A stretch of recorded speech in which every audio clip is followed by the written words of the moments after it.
வீணை செய்தே அதை நலம் கெட புழுதியில் எரிவதுண்டோ, சொல்லடி சிவசக்தி என்னை சுடர்மிகும் அறிவுடன் படைத்து விட்டாய். பாரதியாரை பிடிக்காதவங்க யார் இருக்க முடியும்? ஒரு நூற்றாண்டுக்கு முன்பே இன்னைக்கு இருக்கக்கூடிய வாழ்க்கைக்கு என்ன வேணும் அப்படிங்கறத இவ்வளவு அழகா, இவ்வளவு தெளிவா, இவ்வளவு ஆழமா யாராவது சொல்ல முடியுமா? அது நம்மளுடைய பாரதியாரை தவிர வேற யாரும் இருக்க முடியாது. 2024 நம்ம அப்ரோச் பண்ணிட்டு இருக்கும் போது பாரதியார் சொன்ன வரிகள் ஒரு கடந்த ஒரு 40-50 வருடத்துக்கு முன்னாடி American psychologist and author Stephen Covey அவரோட 7 Habits of Highly Effective Peopleல ஹோலிஸ்டிக் வெல்பீயிங் பத்தி சொல்லியிருப்பார்.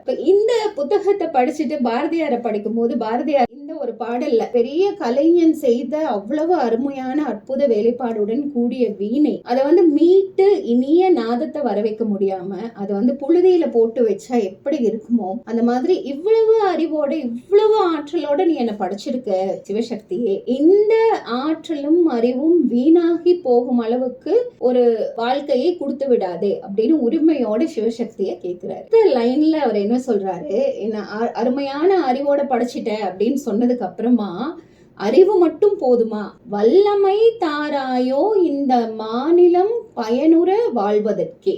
எனக்கு அறிவு இருக்கு, அதோட எனக்கு வல்லமை, எனக்கு ஸ்ட்ரென்த்தையும் கொடு. என்னுடைய வல்லமையினால இந்த மாநிலம் பயன்படக்கூடிய ஒரு வாழ்க்கையை பாரதியார் நான் நல்லா இருக்கணும் அப்படின்னு மட்டும் கேட்கல, இந்த மானுடர் எல்லாருமே நல்லா இருக்கிறதுக்கான ஒரு வாழ்க்கையை நான் வாழ்றதுக்கான சக்தியை எனக்கு கொடு அப்படின்னு கேக்குறாரு. சொல்லடி சிவசக்தி, திரும்பியும் சக்தியை கூப்பிடுறாரு, அவ்வளவு உரிமையோட கூப்பிட்டு கேக்குறாரு.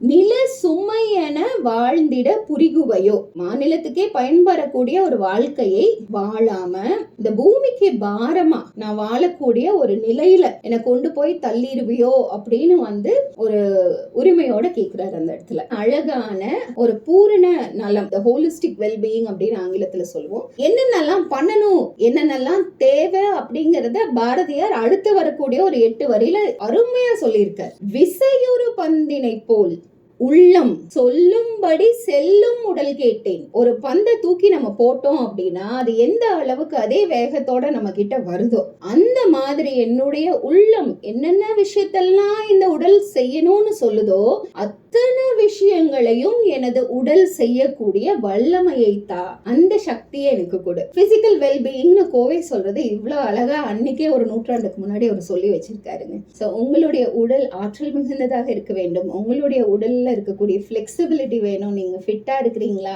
இந்த 2 வரியில ரொம்ப அழகா சொல்லியிருக்காரு. நசையறு மனம் கேட்டேன், எந்த தீமையும் இல்லாத கலங்கமே இல்லாத தூய்மையான மனதை கேட்டேன். எனது மனசு முழுமையா எதிர்மறை எண்ணங்களே இல்லாமல் பாசிட்டிவிட்டியோட நிறைஞ்சு இருக்கணும் அப்படிங்கறத கேக்குறாரு. நசையற மனம் கேட்டேன், நித்தம் நவமென சுடர் தரும் உயிர் கேட்டேன். அப்போ ஒரு தீபத்தை ஏத்தி வச்சா அது எவ்வளவு ஒரு புத்தொழிய கொடுக்கும். அந்த மாதிரி புதுமையான விஷயங்கள்னால எனக்கு ஆற்றல் எங்கிருந்து வரும், என்னுடைய அறிவு எங்கிருந்து வரும், அப்ப என்னுடைய அறிவுக்கு தீனி போடுகின்ற மாதிரி நிறைய நல்ல சிந்தனைகளை, புது புது சிந்தனைகளையும் கருத்துக்களையும் அதன் மூலமாக வரக்கூடிய செயல்களையும் செய்யும் ஆற்றலை கொடு.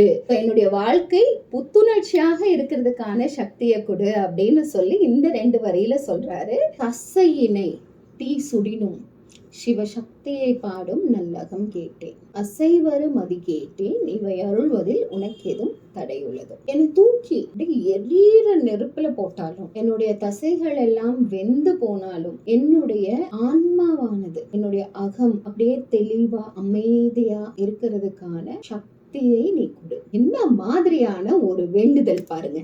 அவர் வேண்டுவன அப்படின்னு கேட்கறது இல்ல, எவ்வளவு பவர்ஃபுல்லான ஒரு வேண்டுதல். நம்ம யாரும் யோசிப்போமா இந்த மாதிரி? அப்ப பாரதியார் கேட்கிறாரு, என்னை சுத்தி என்ன நடந்தாலும் ஒரு தெளிந்த நீரோடை போன்ற மனதை கூட எனக்கு, நான் இதுக்காகவும் டிஸ்டர்பே ஆக்க கூடாது, அவ்வளவு தெளிவான ஒரு மனசை கொடு. அப்ப என்னோட சோல் எவ்வளவு சாந்தமா இருக்கணும், என்னோட அமைதியா இருக்கணும். நம்ம யோசிக்க வேண்டிய விஷயம் என்ன அப்படின்னா, சிவசக்தியை கேட்டேன்னு பாரதியார் சொல்றாரு. இப்ப மதத்தின் மீதோ இறை சக்தியின் மீதோ நம்பிக்கை இல்லாதவர்கள் இதை ஒரு பிரபஞ்ச சக்தியா பார்க்கலாம். இந்த பிரபஞ்ச சக்தியை நோக்கி பாரதியார் கேட்கிறாரு, எனக்கு ஒரு நல்ல அகத்தை கொடு அப்படின்னு சொல்லி. இறை வழிபாட்டுல நம்பிக்கை இருக்கவங்க, அது உங்களுடைய சிவனாக இருக்கலாம், சக்தியாக இருக்கலாம், முருகனாக இருக்கலாம், விநாயகனாக இருக்கலாம், ஜீசஸ் கிரைஸ்டா இருக்கலாம், அல்லாவா இருக்கலாம், எந்த மதத்தினை சார்ந்தவர்களாக இருந்தாலும் அவங்களுடைய மதத்திற்கு உகந்த அந்த தெய்வத்தை வழிபட்டு அவர் கேட்கிற மாதிரியான ஒரு பிரார்த்தனை. இதை தாண்டி அசைவரு மதி கேட்டேன், திருப்பி எங்க வராரு பாருங்க. பிசிக்கல் வெல்பீயிங் சொல்றாரு, இமோஷனல் வெல்பீயிங் சொல்றாரு, மென்டல் வெல்பீயிங், உங்களோட மைண்ட். அதுக்கப்புறம் திரும்ப வந்து ஸ்பிரிச்சுவல் வெல்பீயிங் போயிட்டு இதெல்லாம் நான் பண்ணணும் அப்படின்னா திருப்பி என்னுடைய அறிவு கூர்மையானதா இருக்கணும். நான் வந்து இன்னைக்கு இந்த இடத்துல அறிவோட இருக்கணும் அப்படின்னா அசைவரு மதி கேட்டேன். எந்த இடத்துலயும் ஒரு நிலை சிறத்தன்மை மாறாம ஒரு ஸ்டெடியான அறிவை, ஒரு புத்தியை எனக்கு கொடு அப்படின்னு சொல்லி கேட்கிறாரு. அப்போ எவ்வளவு ஒரு இன்னைக்கு இருக்கக்கூடிய மனநல வல்லுநர்கள் இவங்க எல்லாம் தாண்டி ஒரு கம்ப்ளீட்டா ஒரு நல்ல ஒரு வாழ்க்கையை, ஒரு அந்த நல்லதோர் வீணையிலிருந்து இனிய நாதம் வர்ற மாதிரி இந்த மாநிலம் பயன்படக்கூடிய ஒரு வாழ்க்கையை வாழ்வதற்கு பூரணமான என்னென்ன விஷயங்கள் வேணும் அப்படிங்கிறத இந்த பாடல் வரிகள்ல அவ்வளவு ஆழமா அவ்வளவு நல்ல கருத்துக்களோட எடுத்து கொடுத்திருக்காரு. இந்த வருஷம், இந்த 2024 நமக்கு ஒரு சிறந்த வருஷமா நம்ம பூரண நலத்தோட ஹோலிஸ்டிக் வெல்பீயிங்கை எம்ப்ரேஸ் பண்ணணும் அப்படின்னா நீங்க பாரதியாருடைய இந்த பாடலை அழகா எடுத்து உங்க படுக்கையில உங்க கண்ணுக்கு படுற மாதிரி பேஸ்ட் பண்ணி வச்சுக்கோங்க. எழுந்த உடனே இந்த வார்த்தைகளை வந்து கோடிட்டு அண்டர்லைன் பண்ணிட்டு அந்த வார்த்தைகளை நீங்க படிங்க. நிச்சயமாக நம்மளுடைய ஒவ்வொரு நாளும் காலை பொழுது ரொம்ப அருமையானதாக இருக்கும். 2024 நம்ம நினைக்கக்கூடிய அத்தனை விஷயங்களும் சாதிக்கக்கூடிய வல்லமையை இந்த ஒரு பாடல் நமக்கு தரும்.